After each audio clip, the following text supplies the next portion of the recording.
Good morning. Hi, guys. My name is Cheryl Paswater. I am a functional medicine practitioner, a health coach, and a master fermentationist. I run Contraband Ferments in Brooklyn, New York, and Atlanta, Georgia. And I also have my own functional medicine and health coaching practice. And I'm excited to be here. Some of you maybe have seen my name kicking around on the Facebook forum and other places. I'm excited to be here. Leslie and Lindsay actually have brought me on to help answer some questions a little bit beyond their health coaching practices, and also as a resource to you guys for functional medicine and other things that you guys might need or have questions about. And in particular today, talking about, well, what is the difference between food sensitivities and food allergies?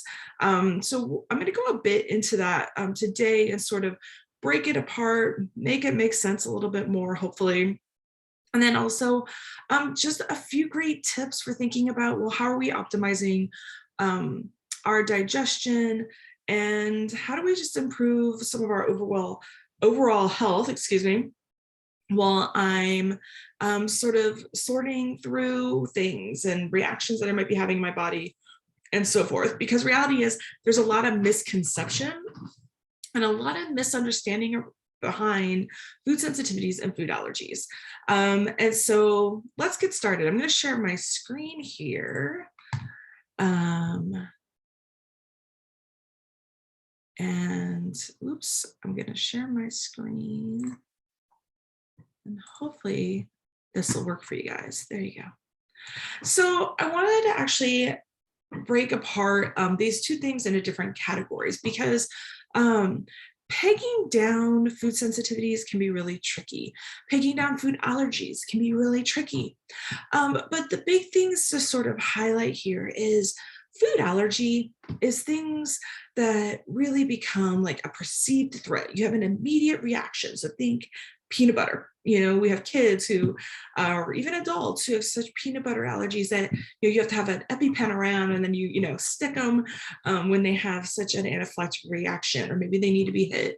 You'll take Benadryl immediately, and they get maybe that's hives, or they throw up, or they have some kind of, again, their body has an increased sort of reaction to the threats. And then the body's trying to purge or get rid of whatever that thing is they're so reactive to.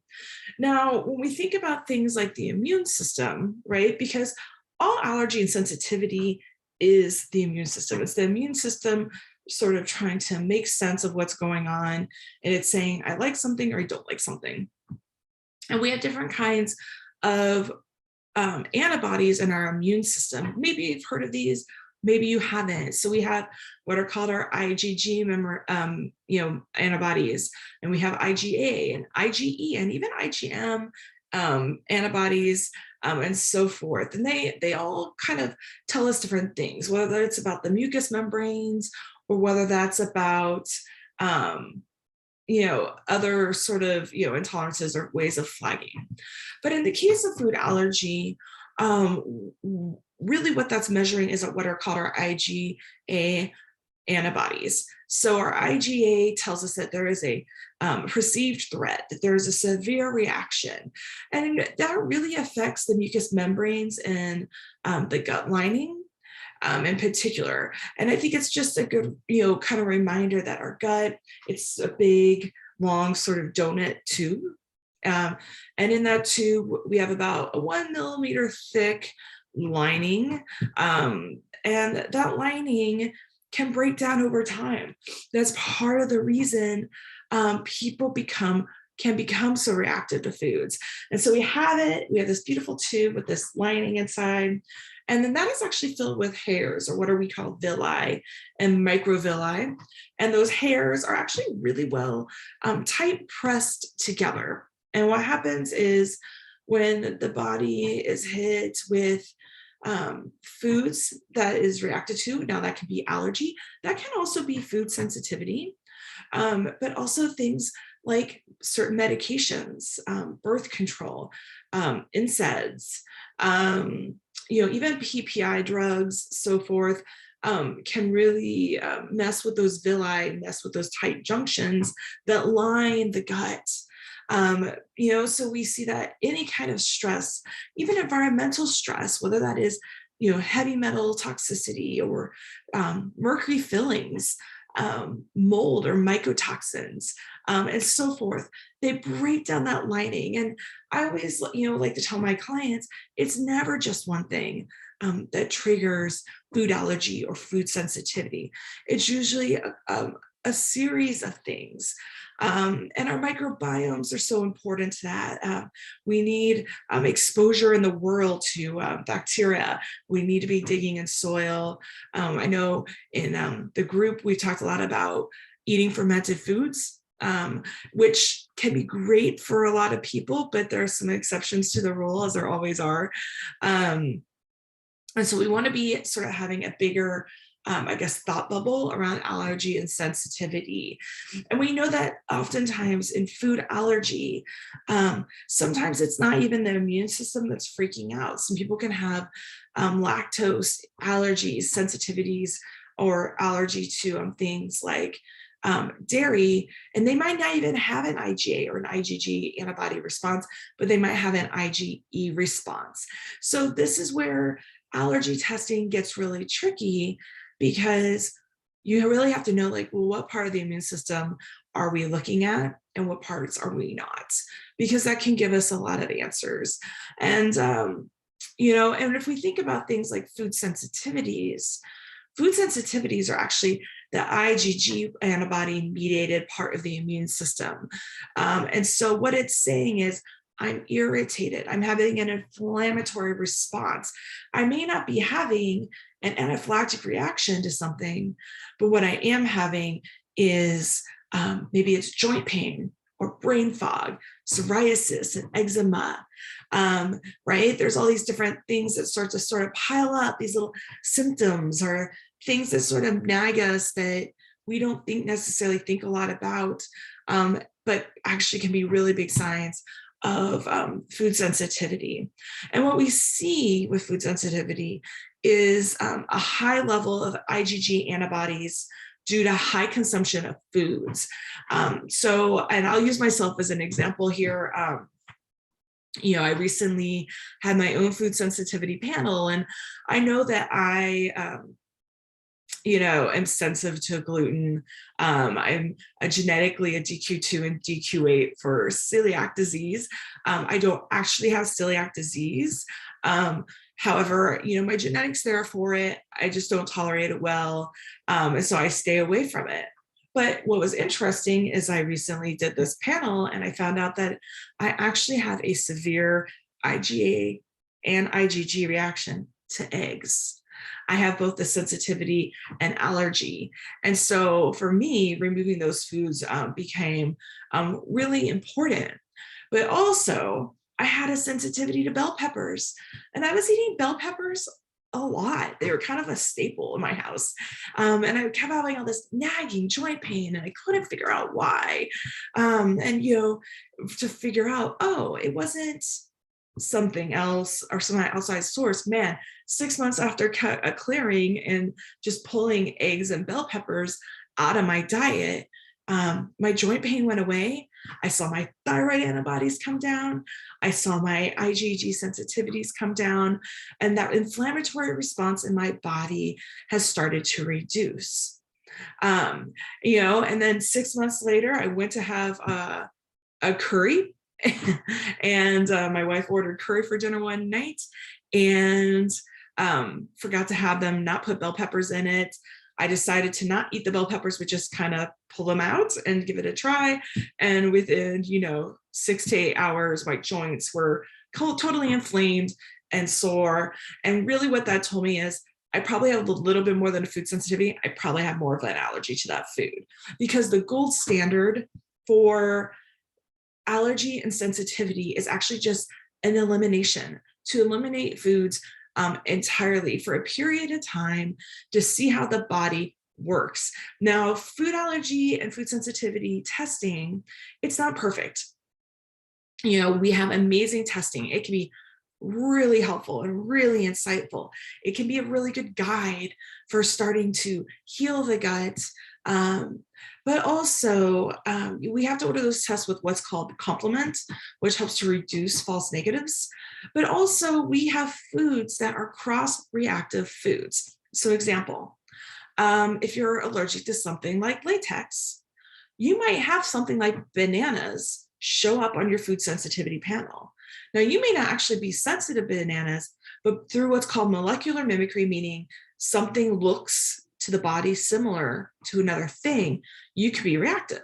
So, if you're sensitive to something like latex, you might actually be sensitive to bananas. I know, very weird. But because they're molecular mimicry, meaning they look the same to the body naturally reacts. The same thing goes for something like coffee. I mean, who doesn't? I mean, maybe you don't love coffee, but most people, I feel like we have a lot of coffee lovers. I'm literally sitting here just sipping on my own cup of coffee, but that coffee can be cross reactive with gluten. So sometimes the body plays tricks. Um, Not because it's trying to be actually tricky, but because the body, it can't make sense. The signals are scattered. All right. It gives us a bigger picture when we're thinking about food allergies and food sensitivities. And those tight junctions, again, those villi in the gut, what happens as they continue to get rubbed down and irritated with inflammation and stress. And stress is not just like, oh, it's just in the mind or external circumstances. Stress can be internal when our bodies are being hit with things that are making it toxic or irritated or inflamed. That is stress. And so what happens is as that happens, those villi start to rub down, they get kind of nubby, and then they start to part, and we can end up with what's called leaky gut. Now, I like to say leaky gut is like taking that tube and making it Swiss cheese. That inner layer, that inner sort of thin membrane that's about a millimeter thick starts to get holes in it. And what happens is proteins are released through our foods into our body, into our bloodstream, and our body attacks it even further because our body is smart. It will always try to keep us in check. And the reality is, inflammation in the body is both good and bad, right? Short-term periods of inflammation is good. That's our body saying, oh, something's wrong. I'm going to send inflammation in. I'm going to try to send my cleanup crews in to clear things out and to bring the body into homeostasis and to balance. But long-term stress, example, food sensitivities, I'm eating bell peppers all the time, causes leaky gut. It can cause further reactions and problems because it's keeping the body in a constant state of inflammation, and that's not good. So I hope that clears up food allergy and food sensitivity a little bit. Now, there's lots of ways, like, look, again, testing can be really helpful. I learned a lot from my own food sensitivity panel, and, you might as well. Different people, different bodies, different situations are really key. Now, for those of you who are, maybe interested in testing, I just want to highlight a couple tests here. One is that Cyrex and Virobit Wellness are both IgG and IgA antibody-mediated functional medicine tests for food panels, both really helpful. KBMO and Genova are also really great panels, but those are just IgG with complement. With complement means it reduces the amount of false negatives that you might get. All right. And so if you're looking for panels, I can order those if you want to come work with me. But also there are other ways to have other practitioners order those panels for you. Again, both can be really helpful. But the gold standard of any kind of food sensitivity and food allergy panels is an elimination diet. An elimination diet means you're taking those foods out for a minimum of 4 months. And then what you do is you start to slow introduce those foods one at a time. So you pick one of those foods that you've removed.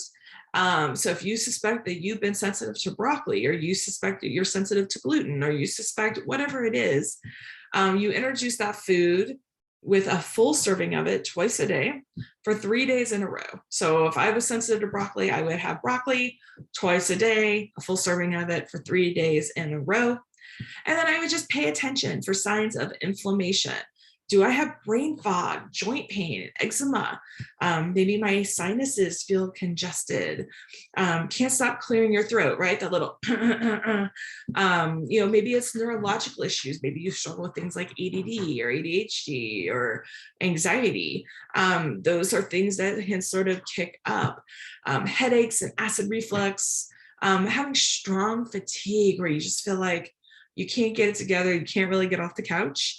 And also for some people, anger. Gluten in particular can be, anger is a huge sign of gluten sensitivity and issues. But an elimination diet really truly is the gold standard of how we do deal with food allergies and food sensitivities. And so that's always something that's worth having a conversation with your practitioner about, with your coach, whoever you're working with, to sort of navigate, well, what are the foods that I might consider removing for a period of time and doing a slow reintroduction to see how I do with them. And, honestly, at the end of the day, it costs nothing to do that. Versus, some of the food allergy panels, can start in the $250 range and, go up to $500, depending on how comprehensive the test is. But also, I will say one highlight to some of those testings and panels is that they also help us see zonulin and some of the other markers for things like gluten sensitivity and celiac disease. So again, depending on the person, depending on your unique body, these can be really, really helpful. Now, there are a few things that I like to tell people to consider. If you suspect you have food allergy and food sensitivity, the first thing is remove those offending foods.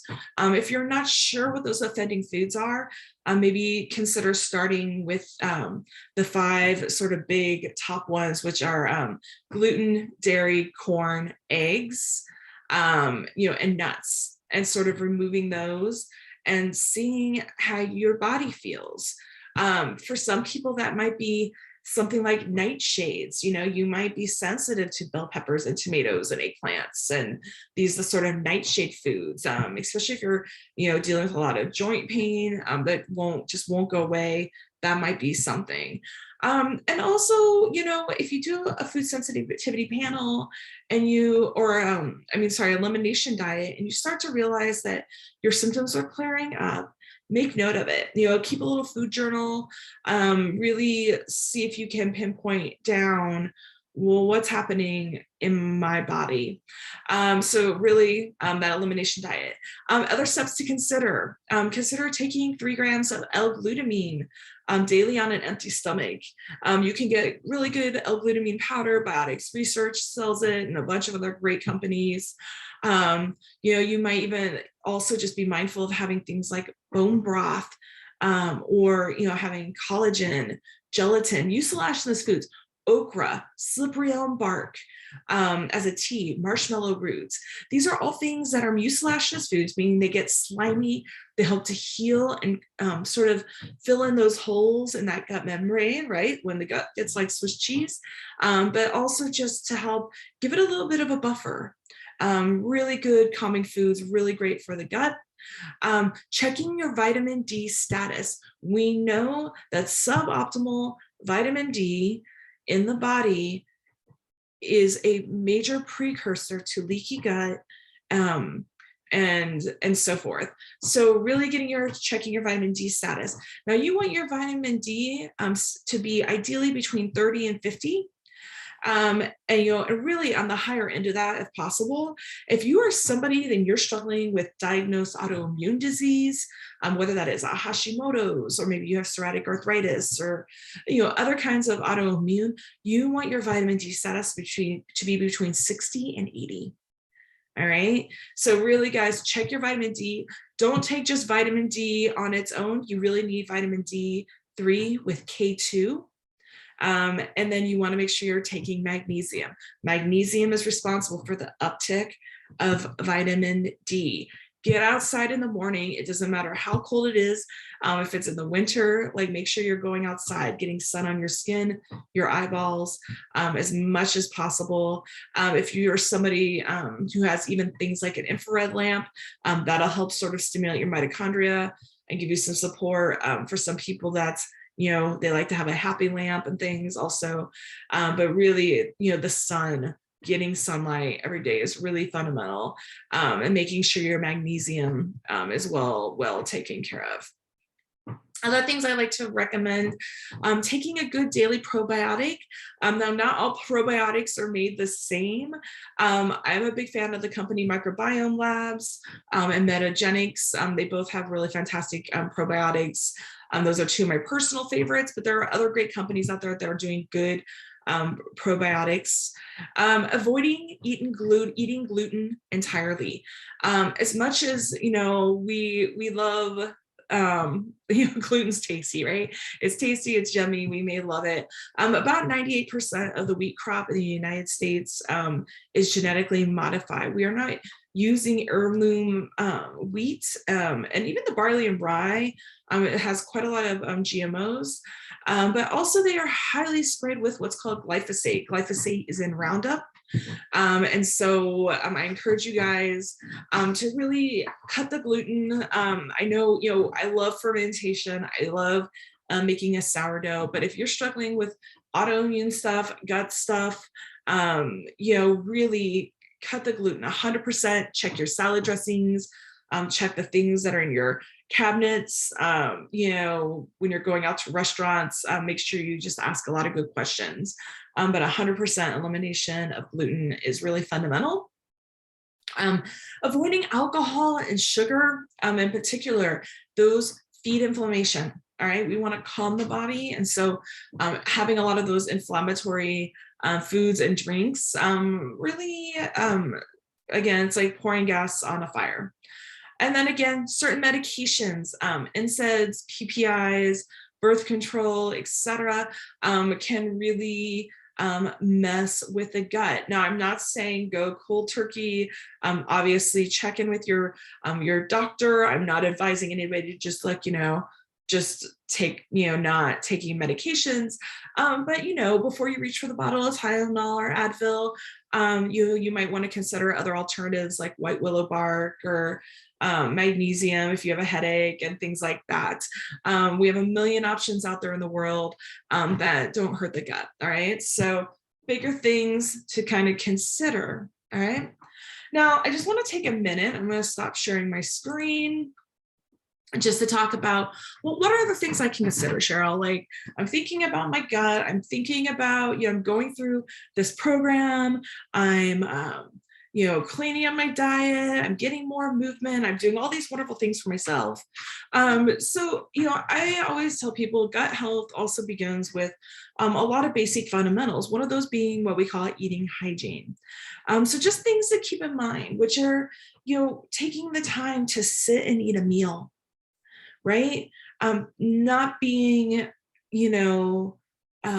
distracted by doing 100 things, standing at the counter, eating our food, right? Eating in our cars, stuff like that. Like taking the time to make yourself a meal, sit down at a table and mindfully eat. Number one. Number two, taking the time to really chew your food. Are you chewing your food to applesauce? Are you really breaking it down? Because our mouth has what we call salivary amylase, which is our saliva, and that has enzymes, and that actually helps us to start breaking down our food. If we're just barely chewing and gulping our food, our guts have to work harder to digest that, to move it, to process it, and it actually makes us more prone to leaky gut and other things that are happening in the body. So those are some things to think about. Get a little liquid in my mouth. Speaking of liquids, not drinking too much while you're eating meals. If you find that you're pounding cups and cups of water and seltzer, whatever it is you're drinking with your meals, you're diluting your stomach acid, and our stomach acid needs to be nice and strong. And so we really want to be mindful of not drinking too much liquids in the middle of a meal. Have some liquid, have some water, enough to sort of swish your mouth and swallow your food.